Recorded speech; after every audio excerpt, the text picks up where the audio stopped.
ഒരു സ്പെഷ്യൽ ഉപ്പുമാവിൻ്റെ റെസിപ്പിയാണ് ഇന്ന് പറയുന്നത് കേട്ടോ. അത് ഇഡ്ഡലി വെച്ചിട്ടാണ് ഉണ്ടാക്കുന്നത്. ഇഡ്ഡലി ഒരു നേരമോ 2 നേരമോ കഴിച്ചു കഴിഞ്ഞാൽ പിന്നെ ആർക്കും ഇഷ്ടാവില്ല. അപ്പോൾ അത് ഇങ്ങനെ ഒന്ന് ഉപ്പുമാവാക്കി കൊടുത്തു കഴിഞ്ഞാൽ ഒരുവിധം എല്ലാവരും കഴിക്കും.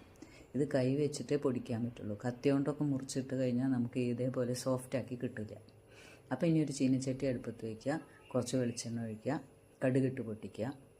പൊട്ടിക്കഴിഞ്ഞാൽ പച്ചമുളക് അല്ലെങ്കിൽ കൊണ്ടാട്ടമുളക് അരിഞ്ഞത് ചേർത്ത് കൊടുക്കുക. ഇനി അതിലേക്ക് ഉള്ളി ചേർത്ത് വെക്കാം. ഉള്ളി ഒന്ന് വഴണ്ടി വരാൻ വേണ്ടി നമുക്ക് അതിലേക്ക് ലേശം ഉപ്പിട്ട് കൊടുക്കാം. ഉപ്പിട്ട് കൊടുത്താൽ ഉള്ളി പെട്ടെന്ന് വഴണ്ടി കിട്ടും. ഉള്ളി നല്ലോണം വഴണ്ടി വരണ്ട കേട്ടോ. കുറേശ്ശെ കടിക്കുമ്പോഴാണ് അതിന് അതിൻ്റേതായ ടേസ്റ്റ് കിട്ടുക.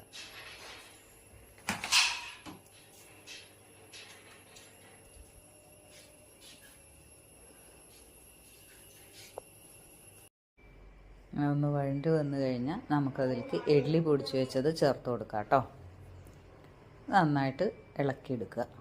ഇനി അത്യാവശ്യം നന്നായി ഇഡ്ഡലി ചൂടായി കഴിഞ്ഞാൽ നമുക്കത് സെർവ് ചെയ്യാം. അപ്പോൾ എല്ലാവർക്കും ഇഷ്ടമായി എന്ന് വിചാരിക്കുന്നു.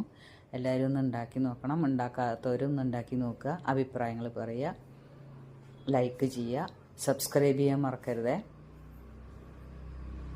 അപ്പോൾ അത്രയേ ഉള്ളൂ. സിമ്പിളാണ്, ഈസിയാണ്.